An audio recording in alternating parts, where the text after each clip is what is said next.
With your host, Ryan Lampers, aka the Stealthy Hunter. Howdy.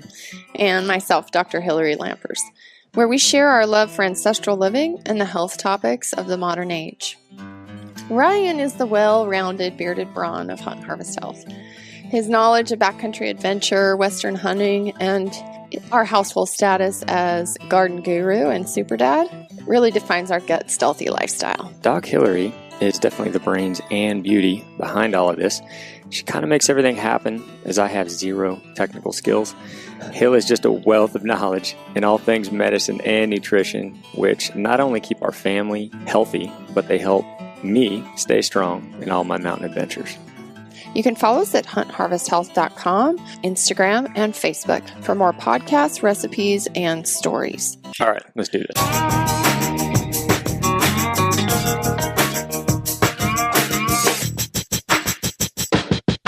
We know a lot of you out there are trying to figure out, how do I grow a garden? What kind of foods do I pick? How do I preserve? How do I can? How do I do it myself, the DIY projects, and really just getting more self-sufficient. And so Ryan and I were asked by our great friend, Melissa K. Norris from the Pioneering Today podcast. And if you haven't already listened, she's been on a couple of our podcasts. She's definitely in the top 5 of our most listened to podcasts. And she is doing what's called the Homesteading Summit.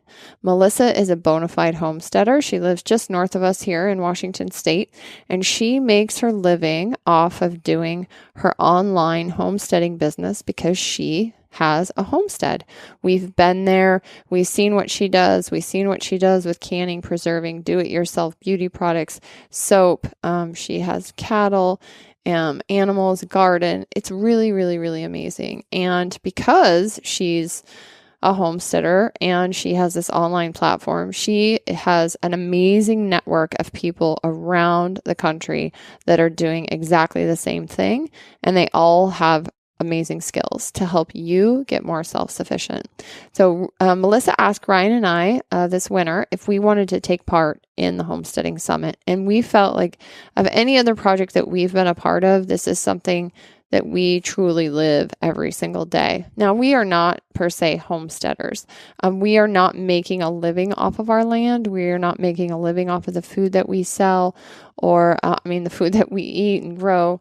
But we feel that you don't have to be doing that to be a true homesteader. A homesteader is somebody who's living off the land. And you could be an urban farmer. You could, have a backyard patio. You could live in the city and you can still have that homestead spirit. We call it the inner homesteader. So if you want to learn from some of the greatest people out there who are actually doing this, we highly recommend that you attend this free homesteading summit. It's going to start on June 10th. It's going to go for 5 days. And there's, I think, 27 speakers who are going to be talking on a range of topics. Like day 1 is going to be the first one, survival gardening and how to put food on the table in good times and bad.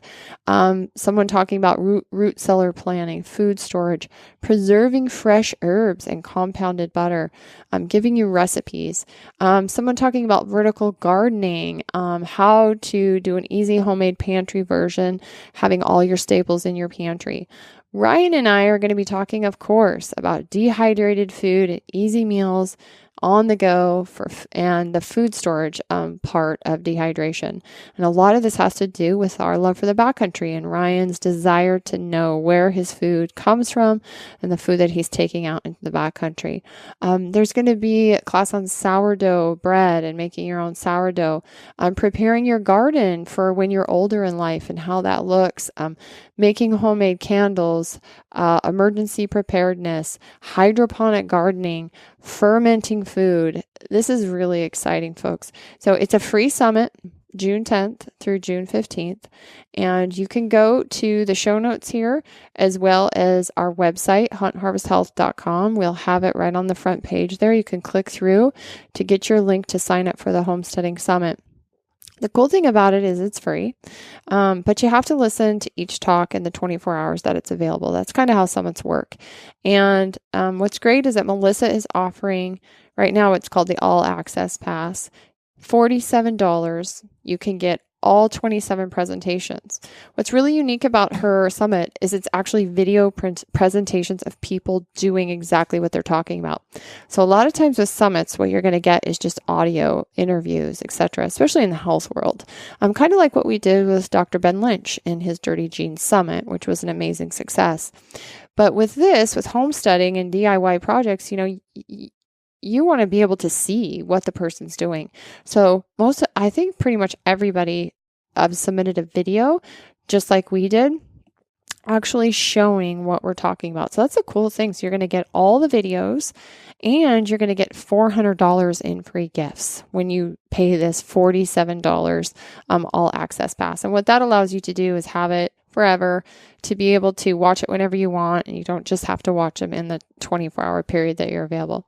So I highly recommend signing up for it for free for sure. If $47 is something you can do, it would be well worth your time to pay for that. Get all the free gifts. And literally, you're going to get some physical gifts in the mail, like essential oils. And I mean, it's really amazing. And Melissa has put together a stellar program here. And I think it's going to be one of the top summits of 2018. So again, go to our website, huntharvesthealth.com.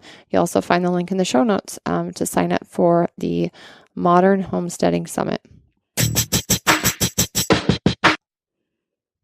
All right, everybody, welcome back to the Hunt Harvest Health podcast and our Gardening 101 series. Today, we are going to be talking about raised beds, something obviously we're very passionate about, and native soil gardening, which is more like just planting in the soil. And today, Ryan is not here again because he is out bear hunting. And so I asked my daughter, Pailey Belle, if she would like to do this podcast with me today. I think she's a great guest to have on because she spends a lot of time in the garden with us. Hi, Pailey. Hi. Thanks for joining me today and helping me out. Mm-hmm. You spend a lot of time in the garden with us, so I thought you'd be a good co-host to help me talk about today about raised beds. Yeah. Yeah. So before we start, you want to talk a little bit about why you like the garden and what you like most about gardening? I think it's fun. What's fun about it? Get to eat it raw out of the garden. You get to eat what out of the garden? The strawberries raw out of the garden or something. Uh-huh. Like a tomato or something. But You get to eat strawberries raw out of the garden? It's kind of hard. Well, I guess you can eat a cooked strawberry, but they'd be in a pie. Yeah. Yeah. But you just like going out and eating food right out of the garden. Yeah. What's your favorite food? The strawberries. The strawberries? They're exploding out right now, huh? Yeah, and the carrots. Yeah, today we went and we were trying to get the strawberries before the slugs get them. Huh? Yeah. And there's like a whole bunch of big ones, like an inch big or something. I know. They were really good. The slugs around here, it's raining today, so it's kind of warm, but it's wet. And that is a perfect recipe for the slugs to come eat every single strawberry that we have. Huh? Yeah. Why do you think it's important that kids are part of gardening? Why do you think it would be great if all kids were able to have a garden like you do? Because they could eat healthier, they can have a healthier life, they can live longer, they can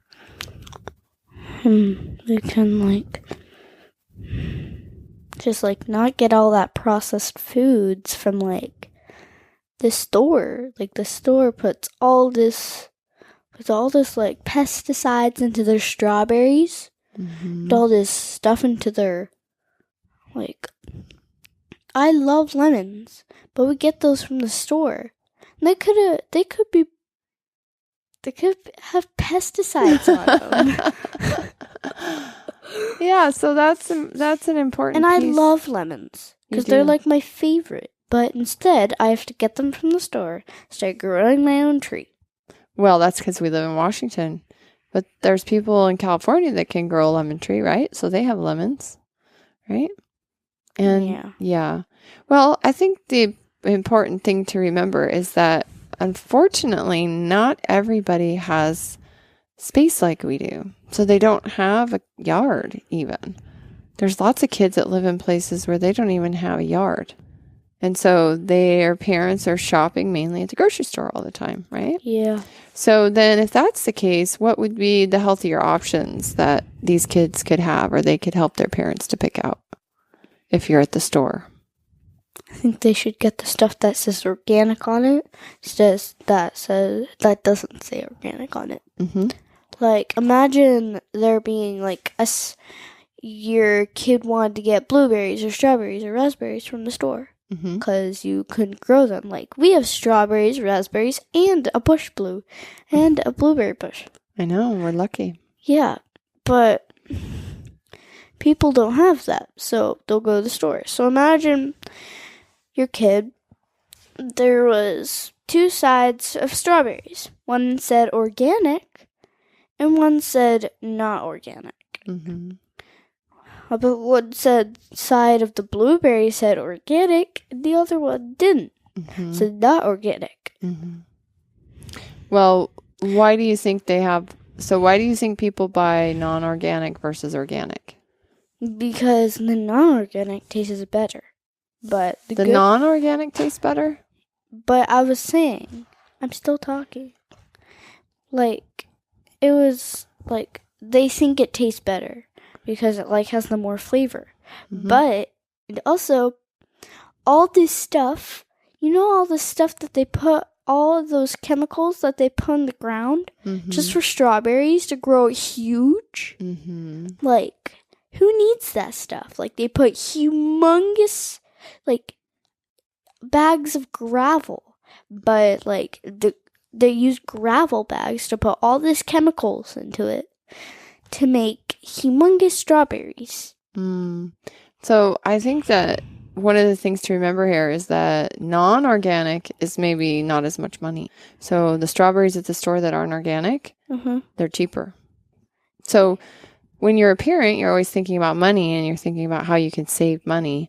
And so you try to save money on your food bill, right? That's why you and we don't go to Whole Foods every day and shop. Because Whole Foods is really fun, but it's really expensive. Yeah. Yeah. So we, most of the time when we go shopping, we're going places and like Safeway. Well, Safeway has some options, right? Safeways actually can be expensive too. They're organic food. But why is it important to maybe pay that little bit of extra money to get an organic strawberry? I think that's what you're saying, right? Is because they're not putting the chemicals on it. And if you think about foods, anything that doesn't have a really thick skin on it or anything that doesn't really attract pests, they don't use as much chemicals. But strawberries, they do. Because strawberries have a lot of pests. Like here, slugs like to eat strawberry. In California, I don't know what their pests are, and they need to grow big strawberries, so they use the chemicals. They have slugs in California, but like barely rains there. Like rains like once in a while. Yeah. So that's why strawberries probably grow so good, and you can get strawberries all year round. Because when we go to the grocery store in January and they have big red strawberries, those don't come from here, right? Those came from somewhere warm, far away.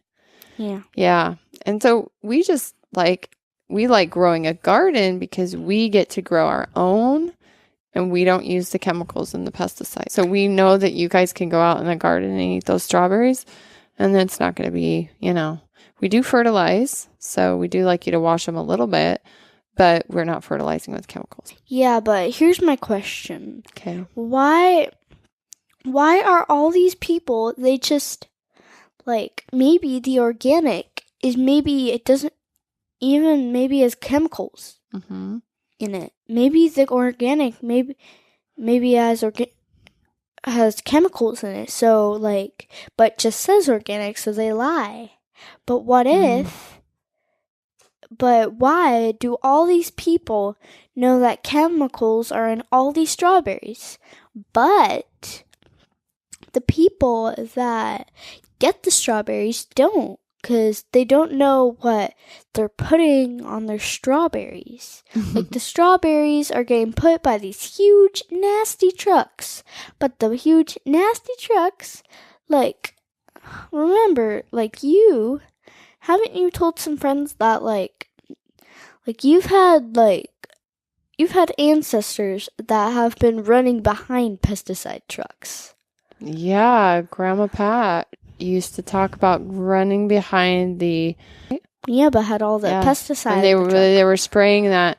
They were spraying it in the air for to fight pests and bugs. But the kids used to run behind it because it was like smoke. Mm-hmm. Yeah, and they thought it was cool. But we know now it's highly toxic. Yeah. Yeah. And unfortunately, in my family, I have a lot of neurodegenerative disease. Yeah. So like Parkinson's, that's what Grandma Pat died of. Alzheimer's disease, like Grandpa died of, remember? So we just try to stay away from those chemicals. Yeah. So you're right. Sometimes we don't know if what's on the label it says is that right. It could be organic. Yeah, I've seen and it could have some chemicals or some things we don't know. And that's why it's fun to grow your own so you know. Yeah, like all these people, why do they get to know? And like they get like why do all these people know that they can pesticide all the food that they want and whatever they want? But why do all these people not tell the other people what they're eating, what they're doing to the plants that they're eating, and what they're doing to the strawberries? The strawberries have very good growth, but they don't need to put all this chemicals in. All this chemical is just a whole bunch of nasty, cruddy stuff. Yeah, well, those are good questions, right? Like, why are we doing all that? And there's probably some bigger answers. And I think that it's important to remember that we're growing a lot of food for a lot of people. Lots of people want to buy strawberries at the grocery store, and they want to buy them all year round. And so what that means is that farmers have to grow them, and it's more expensive to grow them organic. Yeah. Like I've seen these little videos, these little tiny videos on like these shows, and there are people that have these masks on, and they're wearing these white suits, like these white plastic suits, and and I see them putting all this stuff into people's vitamins, which is making them very sick. And they're putting stuff into their vitamins now. Yeah, seriously, like I've seen them like do it. Like people are like, why have they been doing this? Like, why are they putting all this chemical into our vitamins? Yeah. Well, I think there's a lot of fear tactic out there too. So probably some of these shows you watch, I'm not quite sure what show you're talking about. Remember the show that like was for like the people with autism and stuff? Oh yeah, yeah. So autism is one of those things that we have seen a dramatic increase in autism in the last 20, 30 years. So much so that we're trying to figure out what is going on in our environment that's causing these children to have this immune deficiency stuff, which we call autism, right? And we know some kids that have autism. We've met kids that have autism. And I think a big belief and knowledge out there now is that these children have poor detox pathways, and so they just don't detoxify well. And so it's important if you knew somebody's autistic or has something like that, right, to feed them good food, right? Because if they have a hard time detoxifying their body, then you give them food with pesticides and all that stuff on there. It's not good for their body because they can't get rid of it very well. Healthier people can eliminate some of those things better. Yeah, that's like if I got a disease, I could probably eliminate that. Yeah, well, I would hope so. That's kind of the goal, right? If you get sick, like your body can heal itself. Like when you go to the hospital, these doctors, they give you this probiotic,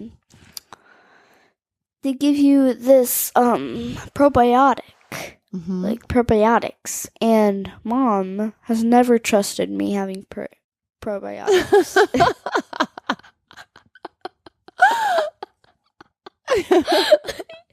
And when I got like strep throat, remember when I got strep throat? Yeah. They gave me these probiotics, and after it made me have all these red bumps all over me. That's right. So we gave you antibiotics. We're okay with you having probiotics, but you had to take antibiotics because antibiotics. Oh yeah, I meant antibiotics, not probiotics. Antibiotics. But you had to take those because your tonsils were so swollen you couldn't even swallow. Yeah, but and we tried everything we could. Didn't really help me though. Well, it did, because remember in the beginning you couldn't even swallow, and within 2 days you were eating again. But you did have a reaction to that antibiotic, so we took you off of that antibiotic. You were almost done with the round before you got the rash.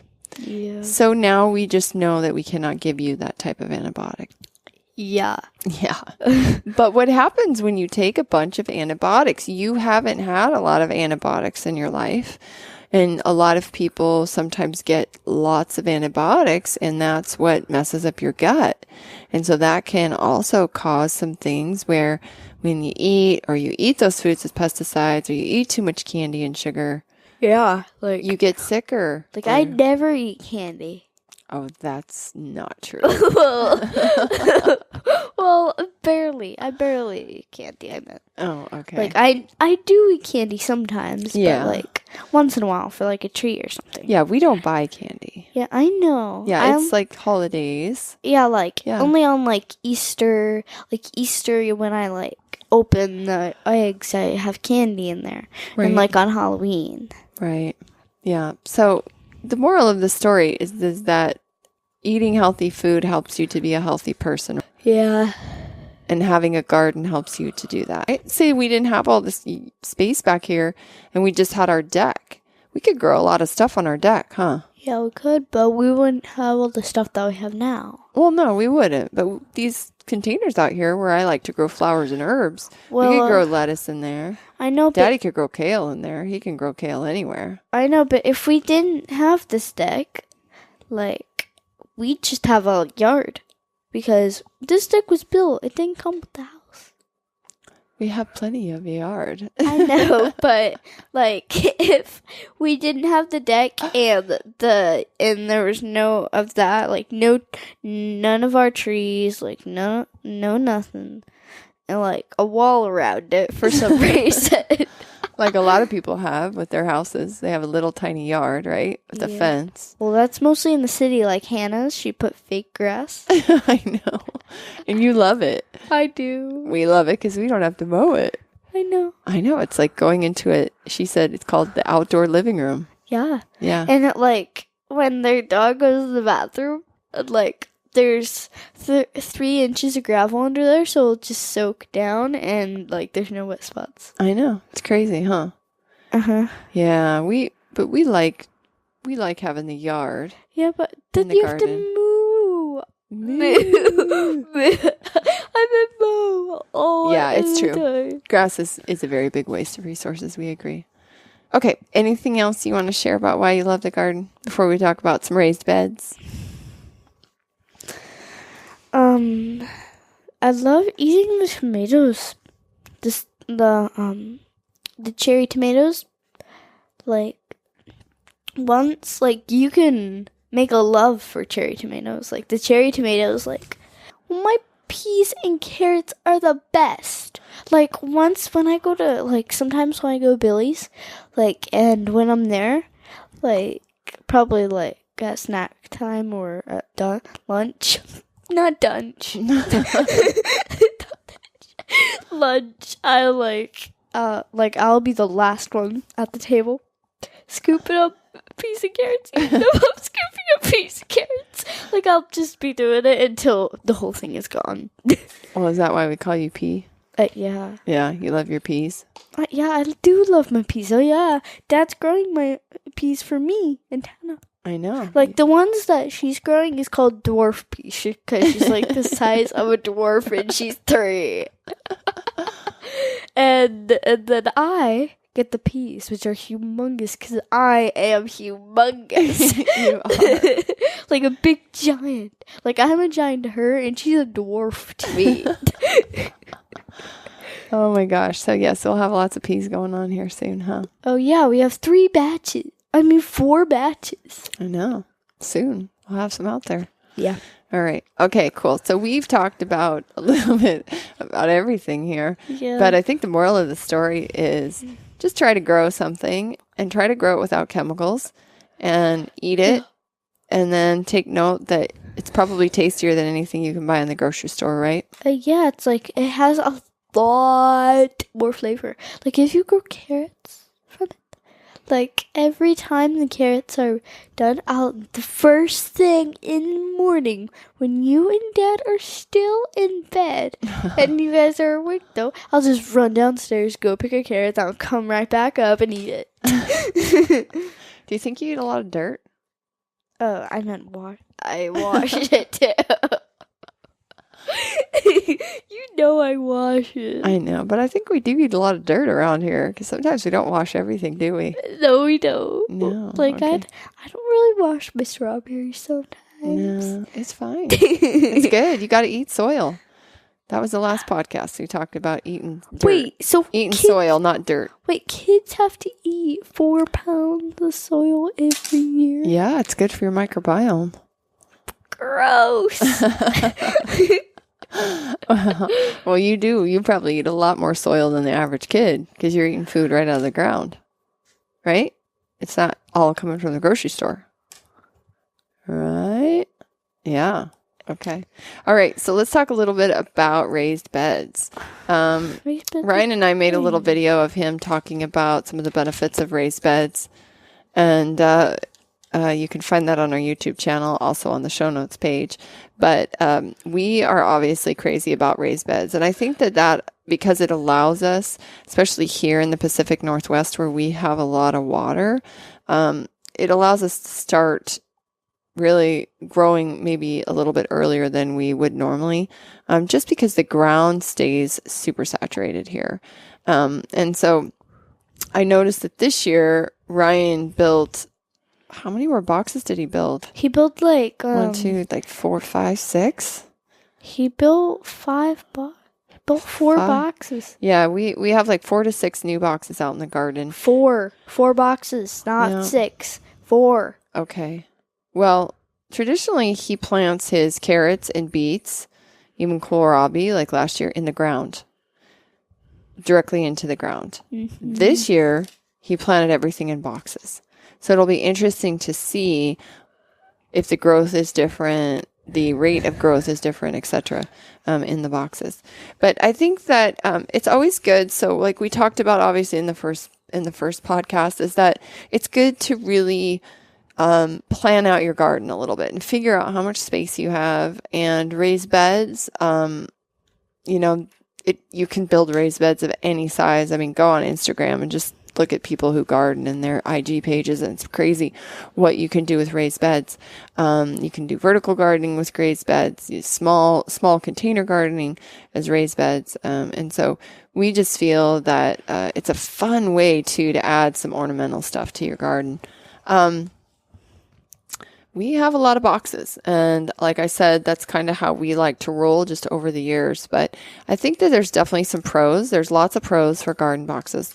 There's lots of cons for garden boxes. Probably let's just get the cons out of the way first. And, the one thing is it requires a little more work and they require a little more money. So, wood isn't, you could build boxes, I guess, out of reclaimed wood or whatever you want. But we use untreated 2x6s or any other, however big you want your box. But that's what we're using. And so it does cost money. We did develop the Stealthy Hot Box system where we can now easily put a garden box together just by, like you did with Daddy P. is putting those pieces together on your garden Yeah, box. but I kept kind of getting them apart because I had to like push while he was like, and I was like, ah! Yeah. I lost my place, so he was like, Pailey. But it's cool because those allow your boxes to stay together longer, and I think that's one of the cons of raised beds is that you build them and eventually the wood is going to, rot a little bit. It's going to fall apart, and then you're going to fall apart at the edges, and then you're going to have to rebuild again. So that was one of Ryan's ideas of, putting the gardening kits together, was to allow your garden box to stay together easier. But they definitely require more money. So there's more of an investment with garden boxes. The other thing is it's hard to move a raised bed. So once you put the soil in it, and you probably want to make sure you know where you want it, because once you put the soil in it, it's going to be kind of hard to move it. You can't, I guess you could pick up the bed, but you'd have, kind of a mess going on. So that could be a con of it. You can't just pick it up like a pot or something and move it. It's a kind of where it is. It does take a little more frequent watering. So if you're in a place where water is a big area, you might want to take this into consideration. We feel that, we use it because we have a lot of water here. So it helps us with drainage. But if you're in a more drought resistant area, or a drought prone area, that's going to maybe be an issue. And then, I don't really see that there's a whole lot of other cons about it, right? I think that the pros outweigh the cons greatly. One of the great pros about garden boxes is they allow you to choose your soil. So especially if your native soil is contaminated, or and it can allow for like a higher yield sooner. And this could be like, you can bring in composted soil, you can compost the soil, you can build it yourself, and you can put it in that box. And you can use bags, composted soil, et cetera, that allows you to control your soil. Whereas if, let's just say you move somewhere new, you started a new garden, you don't know how well the soil is, you don't know how well it's going to grow something, you can build a raised bed, put soil in it that you've bought or that you've composted, and likely you're going to grow a better yield than you would without it. Again, they allow for greater drainage, and that's especially if you have clay or sandy soils. It's going to allow you to either hold water a little bit more or drain the water, but it's mainly drainage. It's helping with drainage a lot. It allows for better soil feeding, and it controls the pH. So this is, again, a little bit more like with having adequate drainage, that the soil system and the pore structure in the soil, the beds allow you to have a little bit more of that porous soil so the air can move, and that's going to help to control the pH. The soil gets warmer in raised beds, and so this will decrease your growth time. So, if you live in a cooler place where you have shorter seasons, raised beds might be beneficial for you because you can actually get plants in the ground later, get them in your beds later, and you'll get a yield sooner. Okay, especially if the ground is cold.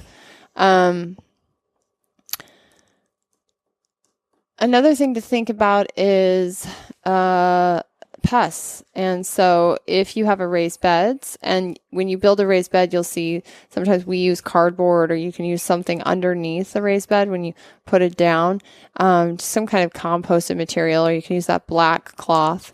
You lay that down, you put your soil on top of it, and that gives you a barrier, and it helps keep the burrowing pests out of your vegetables. So if you're planting right in the soil, you can have more predators come up, and those bugs that burrow into the soil. They are going to be a big problem when you're just planting straight in the ground. So let's see. And then maybe the last one is it's better on your body. So raised beds are going to be a little less work on your knees and your back. You're not going to be bending over as much. You can even sit down on the side of the bed. And so for body mechanics, garden boxes can be a little bit better. So the question is so native soil gardening is what's either called lasagna or no dig gardening. So there's a few. You can I like the lasagna or no dig gardening formula. You can also rototill and do what's called dig gardening, which most people do. And that's going to be where we recommend that if you're going to be doing that you're going to be building that soil.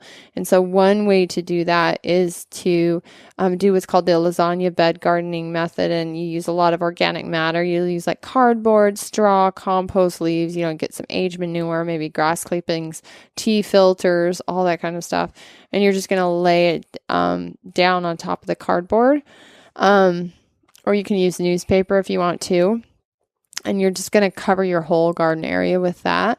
And then you're going to lay all that organic matter on top of it and water it. And then you're just going to probably put a tarp over that and let that sit for a little bit.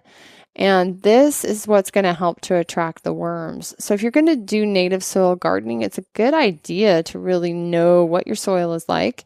And if you need to do this type of gardening that can help to bring the worms in and to compost that soil, that would be a good idea.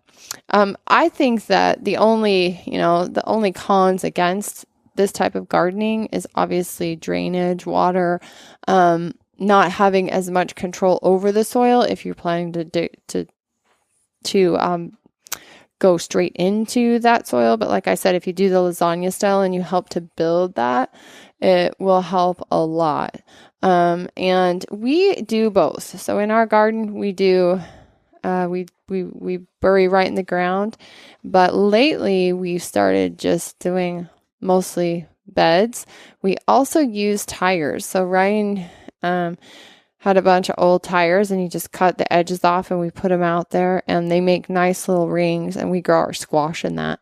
And so every year, those are much easier to move. You can just pick them up and then spread the soil out again if you want to and move those around. Those are movable, unlike the raised beds.